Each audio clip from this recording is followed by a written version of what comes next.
A little late, but better late than never. Welcome to Cardinal territory. My apologies. We usually like to have these episodes on Friday. However, I did a little girls' trip with my mom and my aunt to New Orleans this weekend.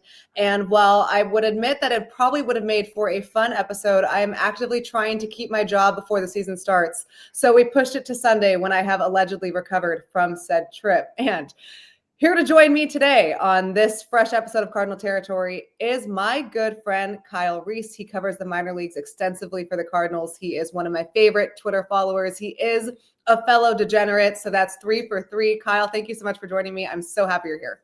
Katie, I'm incredibly excited. I cannot wait to talk it over with you. I mentioned to you I'm drinking a really heavy alcohol content beer for the pad people and for you since you can't. Thank you. Well, I can. I just don't know if it's the best idea. I think my body would quite literally quit. I'd never been to New Orleans before. And shout out to my mom and my aunt. They can party. I guess this is hereditary. I had some trouble keeping up, dare I say. I'm just not in a midseason form. I have some work to do before spring training. It's not even spring training, Katie. It just wasn't fair to ask you to perform at that high level. Thank you. Thank you. Great. Yeah. I'm so glad you understand. Kyle, we have a lot to get into. Despite, again, another episode where no moves have been made. One of these days, I will have news for the fellow supporters of this podcast. I promise you that. It just isn't today. You and I caught up last weekend at winter warm-up, and we had a grand old time. And I don't know about you, but I kind of got a little bit more in the zone for the season to start. Baseball is actually very soon. It doesn't feel that way. But winter warm-up, I think there was a lot to talk about. What were your takeaways from the whole, 3-day event? Yeah, I think one thing that stood out, and I heard you talk about this with Trevor last episode, there was a certain amount of energy with the players that I don't feel like has been present in the last couple of years. It seemed like the new hitting coach, Brant Brown, is really facilitating some of this energy, some of this cohesiveness that the organization's trying to find. That was definitely one of the things that stood out to me. One thing I know that you know way better than I do, is just how important Andrew Kittredge was to both the relievers and the starters. That came across because everybody was talking about the role that Andrew Kittredge played within the clubhouse last year, from starting pitchers to relief pitchers to young pitchers, older pitchers. That really stood out. And I just think, other than that, where I have my questions are these quote unquote opportunities that keep getting talked about and appear to be there on the surface, but aren't necessarily there if you start doing a little bit of digging. And I'm just anxious how that messaging is coming across throughout the organization. So dare I say that you have some questions about the youth movement? It's crazy. It's almost like we planned that transition. That was one of my best, actually. No, I think it's valid. Look, I'm on board with the youth movement. I understand it. It's been needed. And I think if you're a Cardinals fan who's been paying attention to the messaging about the organization over the last 4 months, you may not love it. You may not love the direction they're going, certainly not loving the lack of spending, but maybe we can understand why this is necessary. I mean, you were there for Sonny Gray and Wilson Contreras, both who've been in the organization for less than 2 years, and said, this is needed. I mean, Contreras went out to say straight out, minor league system was bad. Crazy. When I said that, I got yelled at. But it's okay. I'm not mad or anything. Yeah, me too, Katie. Yeah, weird. And I like the idea of the youth movement. It's the right timing. John Mozeliak is stepping down. Chaim Bloom is taking over. There is gate revenue is at a decline. The television deal, people get tired of hearing about it, but it is a legit thing. This is a good time to maybe clear the books and do this reset so that when the next front office takes over, there aren't very many questions. But in order to do that, you have to guarantee playing time. And with the way the roster is currently constructed, I'm not sure that they can guarantee playing time to every single player they want to right now. Yeah, it's, in my mind, I keep calling it the illusion of opportunity, because it is something that they can keep harping on and keep talking about. But really, when you break it down, the only opportunities that they're creating and that they've been vocal about creating are for Nolan, Gorman, and Jordan Walker. Everyone else is like a sidebar or a side note, like it could happen. And I think that, and for me at least, when I look at the whole picture, I think Nolan Gorman and Jordan Walker are two completely different test subjects. Like, Nolan Gorman's kind of been given this already. Sure, at the end of last year, he got sent down to the minors, but he was given a runway of multiple months to get himself right without the fear of getting sent down to the minors. and he just wasn't able to do it. And I think that I guess that's where the question is: what is opportunity? I've heard some people maybe a little bit more in tune with the organization say that it is about the opportunity for Walker and Gorman to feel like there isn't going to be pressure to be sent down if they struggle. I don't think that that's the message that the Cardinals have sent to the fans or to the players, but I could understand where that would be the story or the message. But it's just, aside from those two, there really aren't any open opportunities, whether Nolan Arenado is on the roster or not, which, it's a really interesting time, especially when fans are clamoring for a clear message. And we've only seen it fluctuate from the end of season presser until today. Correct. I think you're spot on all of that. And let's go to Nolan Gorman first, because you're right. The Cardinals have promised like opportunity, guaranteed time to Gorman and Walker, but there are many other guys who I think they need to figure out. Lars Nootbaar, Pedro Pages, Ivan Herrera. These are just position players. We'll get into the pitching later. We saw Nolan Gorman in 2024 have an extended amount of time for a team that was competing. And I get fans and organization have different definitions of competing, but up until the middle of August, the Cardinals were right there in that wild card race. And there were many times where I did not think the production of Nolan Gorman matched up for a team that was heavy on competing. And in my opinion, he had a really extended leash to the point where that when he was sent down, obviously you don't wish this for any player, or you don't, advocate for this, but it was like, yeah, you know what? He needs to go there because his confidence is shot and he's no longer contributing at the major leagues. But I saw that opportunity. We saw that opportunity for Gorman. Walker, a little bit of a different story. If you've listened to the podcast, you know how I feel about the situation. And I think this opportunity for Jordan Walker is so crucial. Talking to Jordan and listening to how he handled his press conference at winter warmup, I hadn't seen that kind of charisma or energy from Jordan Walker in about 2 years. He seems really invested with Brant Brown, someone who I've just, introduced myself to, but not really had a chance to get to know. So I'm excited to do that. But that was old Jordan Walker we saw at the podium. That was a convicted Jordan Walker, a happy Jordan Walker. And I think this opportunity will really benefit him. So at least the Cardinals have promised consistent playing time to him in right field as well. But let's talk about all of the other guys. I made 2 little tiny rosters. Yes. Yeah, so good. I'm an artist too. I don't know if you guys knew that. One with Nolan Arenado and one without. So 2025 lineup part 1 includes Nolan Arenado because we're 2 weeks away from spring training. And guess what? They're not even close at all to trading him. What a time to be alive. So yeah. I'm going to go under the impression like John Mozeliak and Ollie Marmol that they're going to plan for him to be on the roster until he's not. So they're guys that are going to play no matter what. Mason Wynn is going to play shortstop every day. Wilson Contreras is going to be in the lineup every day, probably at first base, maybe a DH. Brendan Donovan's going to be in the lineup every day. We don't know where, but let's just say this is, your tentative opening day lineup with Nolan Arenado still on the team. Nolan Arenado at third base, Mason Wynn at shortstop, Nolan Gorman at second, Wilson Contreras at first, some combination of Pedro Pages, Ivan Herrera behind the plate. Your outfield goes Donovan in left, Walker in right, and this already goes down to where there's kind of a jam here. You're almost forced to play Lars Nootbaar in center field because there's nowhere else to put him. And he is one of those players that the Cardinals need to figure out. And then, of course, Burleson is your DH. It's not a super convincing lineup. And for a very long time, the Cardinals have been very wary of putting Lars Nootbaar in center field. And I'm not sure, well, I'm a Lars Nootbaar enthusiast as well, if I want someone with the extensive injury history, such as Lars, to be playing center field. Kyle, what are your thoughts? Yeah, I feel the same way. The Lars Nootbaar in center, first off, I want the Cardinals to field their best lineup. And there is an argument to be made that even if Arenado does get traded, that Lars Nootbaar in center actually gives them their best lineup. But it just reeks of Tyler O'Neill in center field, where he's probably going to throttle back a little bit if he can. But at winter warmup, that was another thing. Lars talked about the inability to throttle back. If he's going to go on the field, he's going to go all out. He's not going to worry about accidentally bumping. He'll have it in the back of his mind, but that's not going to stop him from tracking a ball to the wall and being worried that he's accidentally going to bump into the wall and he's going to crumble into a ton of bricks. So it is a tough balance there. But yeah, that's my thought in particular with Lars. I just, when you look up and down, it's just such an unusual group of players that you're trying to create opportunity for as well. we heard Alec Burleson talk. Alec Burleson talked about he might play a little corner outfield. He seemed convinced that most of his reps and his opportunities are going to be at first along with Wilson. So that makes an interesting DH conversation there. It seems very confusing to me on the outside as I try to piece it all together.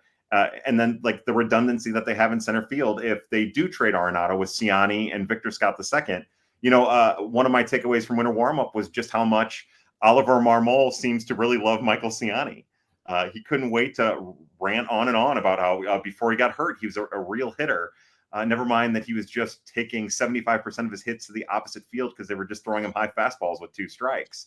Because they didn't worry about him. There was nothing to worry about because it's Michael Ciani. So all of that is just to say you were dead on about everything you just said.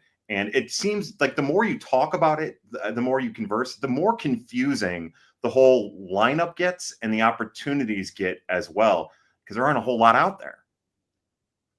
Katie, I was going to say one of the other things, and maybe you can explain it to me too. I'm asking you, like we've heard the Cardinals talk about if they can move Arenado, that they'd be interested in signing relief help and also a right-handed bat. And the right-handed bat for like the bench is also something I can't wrap my mind around, because if you're trying to create opportunity, then if you're bringing in a right-handed bat for the bench, then doesn't that limit the opportunities for Thomas Saggese and also for Luken Baker? Am I misreading that? You're not. And the thing that I think was interesting about the right-handed bat is presumably if they get that, we were looking at the lineup right now, it's still very left-handed heavy, just like last year. And that is because there hasn't been many changes to last year's roster. Mm-hmm. Crazy. I think if Nolan stays, I don't see a path for Thomas Saggese on the opening day roster. Now I get that's probably a premature reaction because there's 6-7 weeks of spring training we have to get through. But if we started the season today, there's no way that Thomas Saggese is here because he's not going to sit on the bench. They've already promised playing time to Gorman. Donovan needs to be in there every day. You're not going to sit Nolan Arenado. Anyone that comments that on this video, no, don't do. They're not going to do it. It's not going to work. So there's no real room for Thomas Saggese. Even if Nolan is traded, then you go back to, let me check out my second lineup. It's even uglier. I'm not even going to show it to the camera. You're going to have some sort of combination with Michael Ciani and Victor Scott in center field. And you are right. There is a clear number one in the organization on who they want in center field, including Nootbaar. It's Ciani. Yeah. And for an organization that has always valued defense, Michael Ciani, I think right now is your best defensive center fielder. Mm-hmm. But the Cardinals need to hit. Yeah. I do think lineup number one that we just talked about, I do think the potential of having a successful offense or a productive offense, I won't say better than last year because low bar, but at least a league average offense is pretty high, especially because you can trade Herrera in and Burley in as the DH, depending on the opposing pitcher. We know Ollie Marmol loves to play the splits. But I'm looking at this now, and even with an outfield of Nootbaar, Ciani, and Walker, and then Gorman at third and Donovan at second, they're still just, it's more consistent, but you still don't have guaranteed time for Burleson. You still don't have guaranteed time for your catchers. What is Luken Baker? Ollie Marmol talked about this. He said, I thought it was a good question by Brandon Kiley from 101 ESPN on if this youth movement would change Ollie's management style. And he also talked about the importance of developing a bench bat. Is that going to be Luken Baker's role? Okay. Is Burleson's role going to be a DH? I don't love the idea of him in the outfield. I think Burley's great. He's a bat first player. Yeah. So I think I'm just really confused on how this is going to work, because then we haven't even talked about bringing in that alleged right-handed bench bat, which if you're trying to compete, yeah, you need someone like a Chris Taylor. You know, that's someone that the Dodgers are trying to move off of. Sure. He makes your team just, would you rather that opportunity go to Baker, or do the Cardinals want a proven veteran? We know how Mo feels about those. He loves them. Yeah. And I don't fault the Cardinals for still trying to compete. I said this before. I think you should always try to compete if you're the St. Louis Cardinals. They did not need to do a full-fledged rebuild. I'm so glad they didn't. But their plan, I hope we get more clarity on how this playing time will actually work, because right now it's just like a bunch of pieces that they say they want to play. And I'm having a hard time making them all fit, especially if Arenado is still here. Yeah, absolutely. And all of this we haven't even got to the pitching yet. I You know, know. the only area where they've subtracted from last year, really, as you talk about it being basically the same roster, are Gibson and Lynn. Like that's it. And those two spots in the rotation, if you're to believe what the front office is even saying to the public, those two spots are relatively taken. The rotation is almost pretty well set. And the bullpen, the only real opportunity there is to replace Andrew Kittredge from an organizational standpoint. So it's so confusing, and they can keep talking over and over again about creating opportunity, but when the opportunity is only there for a starter to become a starter, if there's an injury, then that's not really an opportunity. That is, again, like the illusion of opportunity. It's I don't know how else to quantify it, or to because I just, like, that's so obvious that's the issue. They're going to go into spring banking on somebody getting hurt and having enough depth in McGreevy or Thompson or whoever else it might be, maybe Matthews, probably not, maybe someone else, for those guys to maybe get an opportunity. And it does not look like that's there without injury. So even on that side, it's just another level of confusion to add to this year of opportunity, this transition year. Yeah. And look, I think there's a twofold here. Finally, it seems like the Cardinals have adequate depth for starting pitching in case something goes wrong, because something is going to go wrong. It's just the nature of the game. And they're certainly not the only team that has had to deal with starting pitching injuries. Let's look at the Los Angeles Dodgers, for example. Mm-hmm. Now, do I love the idea of a full veteran rotation? I mean, yeah, I love Sonny Gray as an ace. Sure. Right now, your number 2 is probably Andre Pallante, which is no knock on him. Good for Pallante. He ran with that opportunity last year. And then you have some sort of combination of Miles Michaelis, Eric Fetty, and maybe Steven Matz. I have a theory, and we're going to get to that one. Ooh. What does that do for Mike McGreevy? What are you going to see out of Zach Thompson, who this is by far and away his last year to get right with his organization? They're going to, I think it makes sense, stretch out a lot of these guys to be starters. Matthew Liberatore, Gordon Graceffo, of course, you want some depth. Drew Rom is coming back from injury. And you need this depth. I remember my very first year in 21, the Cardinals broke camp with 2 out of 5 starters. And I was like, look, I know I've been on this job for like 3 days, but I don't think this is normal. Call me crazy. I just don't think this is right. Yeah. And so I like the veteran stability, because say what you want about Miles Michaelis, but he's proven to eat innings. And that's important when you have a bunch of young guys in the minors. Sonny Gray, you know what you're going to get out of him. Eric Fetty, yeah, whatever. I think this is an opportunity. We talked about filling the void for Andrew Kittredge. This can go right into my next segment. Yes. Oh my gosh, I'm so good. I'm so on it today. And having to fill him. Well, we know what Steven Matz is as a starter. We also know, and this is, again, nothing against Steven as a person. We know what he can and can't do, and he has not been able to notch a full season of health. When he starts, he's relatively effective, but when he's in the bullpen, I think he's just as, if not more. If you want to see what you have in starting pitching, and Steven Matz is on an expiring deal, Miles Michaelis is not going to go to the bullpen, right?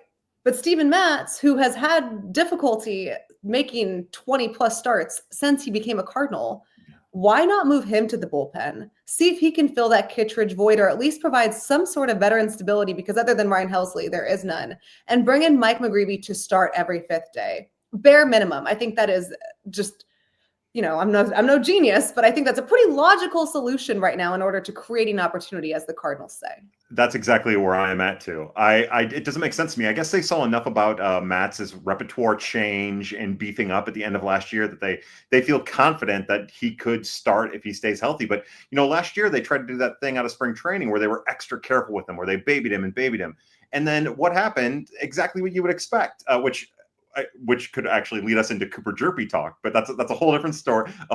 We should have waited. I'm throwing you off your on-game graphic. No, I'm doing so good, Kyle. You've seen the show before. It's usually not like this. But yeah, last year they tried to baby him and it didn't work. They tried to be aggressive with him and it doesn't work. So I do understand why you would say somebody's going to get hurt, because in the back of your mind you're saying Steven Matz is the guy who's going to get hurt and somebody will take his spot. But I think back to 2022. The controversial playoff game against the Phillies, the first one, when they were trying to bridge to Ryan Helsley.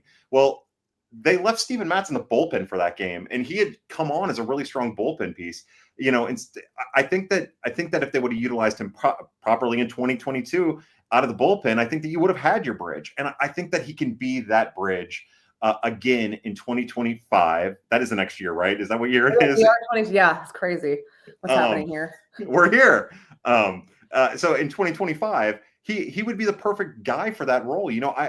With the way that Jojo Romero's second half went, I would feel way more comfortable, especially because I think Matthew Liberatore is going to be in the bullpen. But I like the lefty combo of Matz and Liberatore out of the bullpen. I think that there's some real high upside there with some real high velocity for both of those guys that they'll be able to show on a regular basis, and with some filthy stuff. So again, like you talk about opportunity, creating opportunity.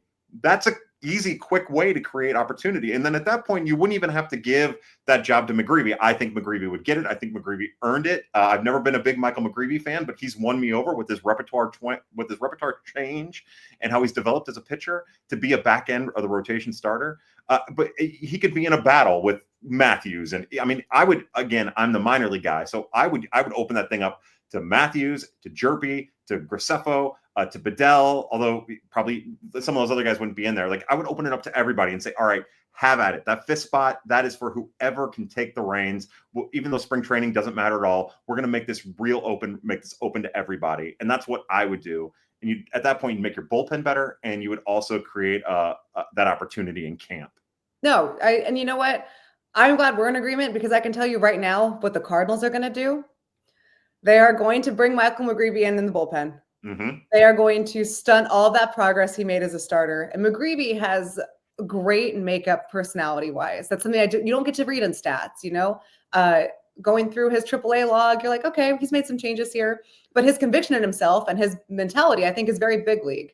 Yeah. But they're going to do what they always do, and I hope I'm wrong. They're going to find this starting pitcher prospect, number one or first round draft pick, a lot of potential. Finally got him figured out where he needs to be. Hey, go throw him relief.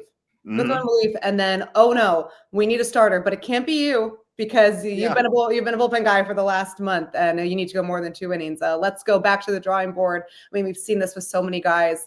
I hope they do not do that. I think Mike McGreevy, like you said, has earned the opportunity to start. There are plenty of pitchers they can choose from if they're going to build their bullpen internally. You talked about Libby. I think Libby is fantastic. I think he has a legitimate chance to be a promising setup man for his career, if that's what he wants to be. I would like to see Gordon Graceffo get another chance to start, but I think there's been some sustainability issues with the velo over the last couple of years, and that's been pretty consistent now, where maybe he can get a chance to be in the bullpen. But I do not want to see Mike McGreevy in relief. I'm going to literally kick down Dusty Blake's door, even though it's not his decision, and I'm going to yell at him. There is no way that Mike McGreevy should be coming out of the bullpen. That's set the kids up for success. You're not going to get lucky like you did with Andre Palante, where a month into the year, you're going to send him down to become a starter and he's going to have success. That's the rarity. You could try that 100 times over and it might be successful 25% of the time. At most, I would take the under at that point, the chance of that being successful. So I guess if you're not going to create like a real opportunity for the young players at the minor league level, then you have to at least put them in a position where they will be able to have success in the long run. Now, Zach Thompson is the perfect example. That kid's been set up for failure in a lot of ways since the beginning of his time in the organization. He comes out of COVID and they have him at AAA, even though he's not ready for AAA. They did the same thing with Liberatore in a lot of ways too. So I think that the urgency to have these guys play a role, especially in a bullpen role, have really hurt them over the years.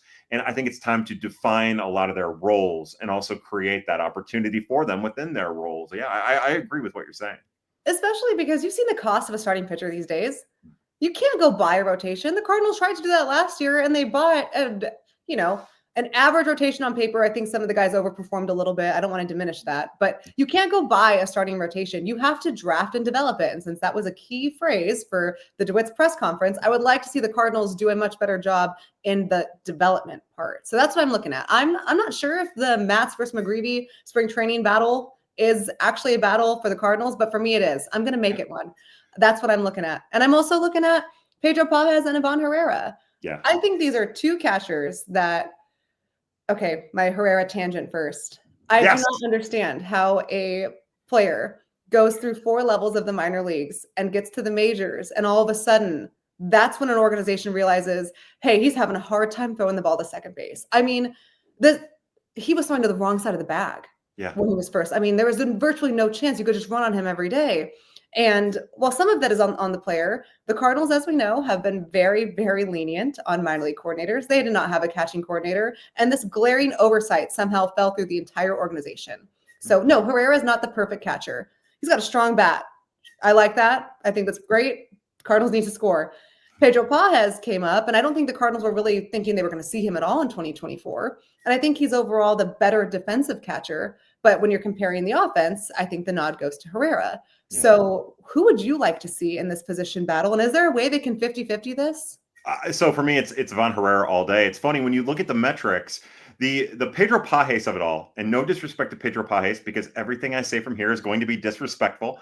And I'm going to try. But look, he's a really, really nice guy who everybody really, really loves as a human being. And because of that, he creates connections with pitchers that a lot of other young players don't, especially somebody who's maybe a little bit more soft-spoken in Ivan Herrera. Mm-hmm. And, for me, all of those years of watching Herrera throw, he'd throw it to the second base side of second a lot on steals, but it was never as like it was at the major league level. So I still, to this day, I don't know what went wrong. And when you look at the metrics of it all, and I know that that's a hot topic, but when you look at the metrics of it all, the difference in between defensive metrics for Herrera and Pages is very, very thin. As a matter of fact, in a lot of ways, Herrera is a better defensive catcher than Pages is, but Herrera maybe doesn't make the same personal connections with the pitchers because of his personality, which is, there's nothing wrong. He's just kind of like a soft guy. He's kind of a soft-spoken yes. guy, a little tender in a lot of ways, and a little bit more cerebral in how he goes about it, as opposed to Pages, who's a little bit more verbose, a little bit louder, a little bit friendlier, definitely the life of the party kind of thing, trying to make connections with everyone. So for me, and for an opportunity, who gives you the better chance to win on a nightly basis? It's Ivan Herrera, and it's Ivan Herrera by a lot, because the metrics are not that different. They don't throw base runners out at a different clip. It's all about the same. Herrera gets better jumps. He has a stronger arm. It's just they have to get Herrera's mechanics in place so that he's throwing the ball to second instead of second. Sort of in the vicinity of second base. Yeah, second base adjacent. Yeah. So that for me, it's Ivan Herrera. It should be. And if you're looking towards the future, Pedro Pages, Michael Ciani are really great parts, right? Like Pedro Pages, if that's your backup catcher, you're doing something really well. You're in a good spot. You're in a great spot. If Michael Ciani is your fourth outfielder who comes in late in games and makes the defense better, then you're in a really great spot. But those are not the kind of guys that that are going to start in the major leagues for a major league winning team. They can start in case of injuries. They can have 15-game runs. They can have 20-game runs, but they're not the kind of guys that you're going to see on championship caliber teams playing huge roles. So that's why I'm all in on Herrera. Well, that's perfect segue, because I was going to talk about our last position battle being center field, assuming Newbar is actually in the corner outfield where he belongs. Yeah. And it's between Ciani and Scott. And I think you and I have differing opinions on this, but I agree with you on this part. Mike Ciani is a fourth outfielder with a very specific skill set, elite speed, great defense. Playoff teams win with that guy coming off the bench as a defensive replacement. Absolutely. Mm-hmm. If you're do I think he's the better center fielder right now comparative to Victor Scott II? I do. But before everyone yells at me, I'll get to Victor. I'm not a Victor Scott hater by any means. Just give me some time. Right now, if you're trying to win baseball games, if Mike Ciani's in center field playing every day, again, I agree. It's not what the Los Angeles Dodgers or New York Mets would have, but he is their best option in center field right now. If your goal is to contend and build for the future and use that word opportunity again, you need to run Victor Scott II out there every day, because he has the speed. You can't teach that. What you can teach are good first steps, good reads, jump, any kind of route. And that was something that, shocker, he was not taught in the minor leagues, because there was, stop me if you heard this before, no outfield coordinators, no coordinators at all. Mm-hmm. So Victor Scott gets through the minor leagues of all this hype, and it's deserved, because I think he's exciting. And he makes all these plays, and he's able to make these plays because he is so fast. And nobody is looking at the jump, at the route, at the read, anything to say he's below league average in this. He has to get to the major leagues and sit down with the coaching staff when they're pointing out all of the stuff that he's actually behind at and he has no idea. That's not fair to the player by any means. And I think he handled learning all of that at the end of the season in stride. I think that was a testament to him. I think it'll make him better. But if you want to give these players opportunities and you want to see what this next core, if you will, can do, you got to run Victor Scott II out there every day. And you got to make sure that those reads can develop at the major league level. You got to make sure that the bat develops. So I am under the impression that if you're going to lack one position offensively, it should be center field if you're making up for it with elite defense. Mm-hmm. So that's where I'm at. I think it's going to be, I think Siani comes into camp with a major nod over Scott. But again, it depends on what you're looking for, winning right now or winning in the long term. And I think the Cardinals are still a little bit in the middle on what they want to do there. Yeah, that's it. I think I'm really anxious to see the steps that Victor Scott has taken. You know, when he did incorporate that leg kick for timing in the box, you started to see him get to some of his offensive potential. It took that long. It took that mechanic. By the way, that was something that we talked about quite a bit. We wanted him to see. I can't, like, if I had $1 for every time I was like, can somebody teach this kid a leg kick, please? Just get his leg moving a little bit, get to some of that athleticism. Like, everything for him should be about getting to that athleticism. And it's amazing to me that it's not happening until right now. That they're right, because you can't teach that athleticism. That's a gift. Yeah. You can teach everything else, but they refuse to capitalize on it. Hopefully that changes. Absolutely. But no, you're right. Like, that's all of these years, if the Cardinals had that out of Michael Siani and for their playoff run, they would have benefited greatly from that. But I just think, like, if you're talking about a defensive-minded, defensive-first center fielder, like your cap, like your bottom has to be Harrison Bader, depending on what the rest of your lineup looks like. But, you know, Harrison Bader had a little bit of power, a little bit of zip, a little bit of everything. And, you know, it makes up for some of the times when he's not good. And Michael Siani just isn't Harrison Bader. He doesn't have that potential. It's not there. But no, you're right. To be a fourth outfielder on a championship team, every one of the teams in the playoffs last year would have killed to have had somebody like Michael Siani coming off of the bench in that specific role. That's a great call. We'll see. I would expect 2 weeks from now that we'll see Mike Siani again getting the reps, but I would really like to see what Victor Scott has done after a winter working with John Jay. That's going to be huge for the Cardinals. Even talking, John Jay and Daniel Descalso did their media together, and it was so refreshing because I think they have that experience. They were that core. They came up through the minor leagues together, drafted and developed. Drink every time you hear that the next 6 months. Yeah. But they did it, right? They won when they were young players, and they were part of that core. And I think if you're trying to build that next core, those two minimum are who should be in the organization. But we got to get to the part where you're going to shine. Oh, boy. We got to talk about prospects we're excited about. The best part about spring training is everyone in the organization is there at the same time. And there are 6 little fields at Roger Dean Stadium, and you can see anyone at any time. And for me, it's, you know, my only chance really to see someone like Quinn Matthews last year or Cooper Jerpy. I just don't get to the minors enough. Sorry. I don't know if I have a choice between, I don't know, Chicago or Springfield. It's tough for me. But I like spring training because all of a sudden you're seeing like who really took strides. I mean, I wasn't looking at Quinn Matthews this time last year. Now he's going to be must-watch action for me. Who's the prospect you're most excited about coming into 2024, Kyle? Or 2024? Yeah. See, that's what I'm talking about. Who knows what year it is? Who can keep this stuff straight? Not me. Not me either. I almost said 2024. Like, trying to think back on 2020, I couldn't even figure out 2022. If you could understand the math that went in my head when I was trying to count back to the 2022, as if I don't know it's a 2022 playoffs, but I was like, yeah, no. If you think that's bad, you should see me try to calculate ERA. I actually would do it by hand. So I would like log the starts, I'd log the numbers, and Daniel Guerrero covers the Cardinals for the Post-Dispatch, sits next to me and he looks at me and he goes, "What are you doing?" And I was like, "Calculating ERA." And he was like, first of all, my math was totally wrong. He goes, "You know, all you have to do on Baseball Reference is click these 2 things and it does it for you."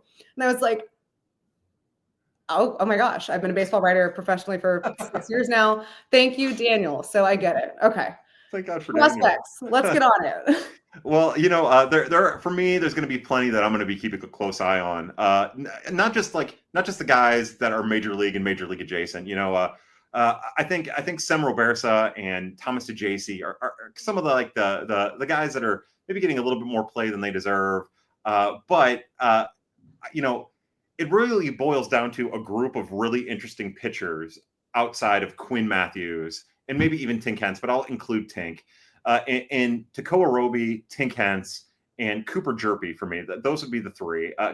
for me, Gordon Graceffo, you hit on exactly what I think. I think Graceffo should be giving a chance to take the Andrew Kittredge role. I think that he has a potential, especially if his fastball plays up. But I do think we're getting to the point with Graceffo where his best path to the majors is in the bullpen. Mm-hmm. And then maybe if he continues to toy with his fastball, the shape of his fastball, the movement profile on his fastball, then somewhere down the line he might be a starter. But that's where I'd like to see him. But it really comes down to that group of three: the Hentz, Roby, and Jerpy, because they all have health issues, but they all are major league caliber pitchers. I've gone on record many times as saying that I think Cooper Jerpy is I'm just going to say it, I think he's the best pitching prospect in the organization. That includes Quinn Matthews. He doesn't have the velocity, but aside from that, all of his stuff is better and it's filthier and it comes from a weird angle and it all comes from the same release point. And he gets righties out and he gets swings from righties that no other pitcher in the organization gets, left-handed or right-handed. He's just a really, really filthy monster if he's healthy. And again, if the Cardinals are giving him the opportunity to be a pitcher instead of putting him on a ridiculous 45 pitch count or 65 pitch count until June, and then expecting him to maintain health throughout the season. So Jerpy, Hentz, and Roby are the three I'm anxious to see most. And then, everybody's going to say JJ Weatherholt. I'm excited about Weatherholt. I'm not as excited about Weatherholt as everybody else is. I think he's the kind of prospect that is dangerously good and has the chance to be dangerously good in spring, that maybe makes you think that he's major league ready when he's not nearly major league ready. Like that kind of dangerous. Like that's when prospects are at their most dangerous, when they start flashing like they're capable and they're not capable yet. So the only other person really that I point to there, along with some of the guys way down on the list, is Chase Davis. I am fired up to see where Chase Davis is both mentally and physically and in his approach, because I hope the Cardinals pull, because I can't remember if he's on the NRI list or not. And if he's not on the NRI, all right, okay, cool. Then I hope that they use him as often as possible. I don't think he's major league ready, but I think that this is a great test for him and also a great test for the Cardinals to show him that they trust him and that they believe in him and that they're really proud of the steps that he made mid-season last year to change himself, to rediscover some of his prospect standing. So there's players down the line that could make their way to the major league side of camp. Like Dakota Harris is kind of an odd utility player who I find myself fascinated with. There's a bunch of players that might make their way, but those are the ones that I'm most focused on, because they're the ones who actually, if an opportunity is presented to them, might actually be able to make do with something and might be able to make something more out of it. That's good. That's exciting. And I'm glad you brought up Chase Davis, because, this is a first round pick in 23. And I've been watching his usage in the minor leagues, the lower levels, and I was always, talking to people and player development and just my own experience. If you have a number 1 first round draft pick, he should be hitting top of the lineup, first, second, third. I don't care what he profiles as a major league hitter, right? Because you want to get him as many reps as possible. Stick him at the top of the order, let it fly. And there were so many times last year where Chase Davis for high A is batting 7th. Mm-hmm. And I was thinking, I'm not a director of player development. I don't love that. He's a top pick for you guys. There was so much hype around him when the Cardinals drafted him. Get him more reps. So I do hope we see him in spring training. And I'm interested to see how Rob Serfolio takes over the farm system. I'm excited to see what those guys you mentioned, Roby, Hentz, Jerpy. What's Matt Pierpont going to do as a director of pitching? Is that same mentality of keeping these guys on their 40 to 50 pitch limits in the minors? Is that, I hope, not going to be the same? Yeah. But I think we're going to see a major change in usage of these players, which is going to go beyond spring training, of course, into the minor leagues. But it is so necessary to actually see what they have in terms of developing these pitchers, these players, because for a very long time, I think there's been a lot of questions about the strategy going on behind that. Yeah. Russ Steinhorn and his group on the hitting side have all done a really great job with development. And they do try their hardest. And again, this is one of those things we're gonna be able to watch change before our eyes. But they do give their managers quite a bit of runway to do what they would like with the roster. I'm with you, though. It's something I've bitched and whined and complained about quite a bit over the years about lineup construction at the minor league level. And hopefully that is one thing that we do see change, because when even Juan Bin Cho, the outfield prospect with a ton of tools, but just a really hard time applying it until the end of every minor league season, and then he kind of comes alive. Like, it's going to be frustrating, but that guy has to bat first, second, maybe fifth at the latest in a lineup. And it should never be later than that, even if he's hitting 100 in a month, because it just shouldn't. Like, he's too talented, too good, too athletic to I guess only get 3 at-bats a game, 2.9 at-bats a game or whatever. Yeah. How does he develop there? He doesn't. Exactly. It's impossible to, especially like, I guess I've come a long way in how I view people in general. And one of the things with prospects, I like to be a little bit more coddling. I think you need to be a little bit more careful, a little bit more deliberate. But I do think you find out who the cream of the crop is, and part of that is putting their feet to the fire. Like, I think about Brendan Donovan. Brendan Donovan, he fought and he worked and he murdered his way. To get to where he was at. And that was because every time an opportunity presented itself in a pressure situation to come through or to do something big, he did it. And I think you need to do that with the prospects that you think actually have a real chance at the major league level, which is part of my concern with someone like Cooper Jerpy, who they put on a 45 pitch count or a 65 pitch count in a game. And then 2 months into the minor league season, you're asking him to get into the 6th inning on an 80 pitch count. And it's not an easy thing to work your way through. And he did it magnificently until he had a little arm inflammation in July. And then they just shut him down because they didn't want to risk it, even though it was just inflammation and he was fine. As real fast, my buddy Kareem over at Redbird Rant on their podcast, they interviewed Cooper Jerpy.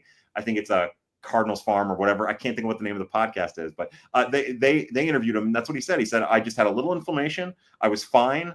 And they just, to be cautious with me, they shut me down. And I get that, but he's not an 18-year-old Tink Hence. He's a 22, 23-year-old Oregon State alum. Right. He's a college product. That's why you draft college products, to speed along this process of absolutely. Yeah. Sure. He got hurt the year before, had a cleanup surgery in his elbow, but like, if he's pitched 126 innings in college, even a year removed from having just some stuff removed from his elbow, he needs to be on a trek to get to 120 innings. And you know what? If inflammation goes down in his elbow, you need to get him out there at the end of August in a AA or AAA game.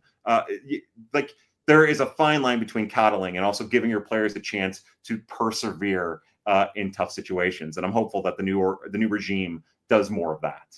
Well, I'm certainly excited to see that take place come spring training. Like I said, not only are all the players and prospects at one place, everyone in the organization is at one place. So you cannot hide from me. No, they can. They do a very good job. There are a lot of places to hide from me, apparently, because I'm only allowed to go in certain areas. Rude. No, Kyle, this has been awesome. I think your insight, you mentioned Kareem. He does a really insightful job covering things I could never even have the capacity to get to just from my mind alone. Mm-hmm. You guys, you've always been such a prominent voice when it comes to minor leagues and prospects. And a lot of times I'll see you posting stuff and I'm like, yeah, this is a good reminder. I need to stay up to date on this guy. So thank you. And congratulations, by the way, because rumor has it is that you are joining Brian Walton on a podcast every week. Wednesday with Walton and Reis, creative. Are you at like an Applebee's in this photo? Where are you doing this podcast from?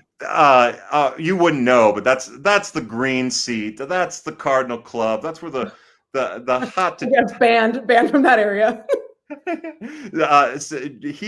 Mr. Walton is in the area where whoever was signing, right in the green seat area, and then because we had terrible feedback, I had to find like a booth somewhere. And honestly, it might have been better if I would have been at an Applebee's. At least I could have got like $1 margaritas or whatever those things are. No, that's hilarious. I've actually been asked to go around and not use the championship club when I'm walking through the stadium. Yeah. So not only was that like a pretty sick double burn. Thank you for that. You're welcome. My pleasure. That's what I get for asking you to come on the show. This is awesome, Kyle. For those of you who are not familiar with Kyle's work, what are you doing? You can follow him on Twitter at KyleR416. And you can follow us on Twitter as well at Card Territory. Like and subscribe to our page on YouTube if you haven't already. If you have, thank you very much. You can find us on Spotify and Apple. Kyle, any last words? No, I've got nothing. Just thank you for having me. I feel honored in such a large way to be a part of this. Thank you, Katie. No, this was so much fun. I'll happily have you back anytime. Hopefully we have some exciting player development things to discuss soon. Trevor Rosenthal is back on Tuesday. Again, sorry for the later podcast, but no one needed to hear me talk on Friday. We'll be back and we're going to have some pretty fun interviews set up over the next couple of weeks. A lot of fun things in the works. And one of these days, again, we will have potentially like an episode to talk about a transaction. So we'll see. For Kyle Reis, I'm Katie Wu. Thanks for tuning in. We will talk next week. This is Cardinal Territory.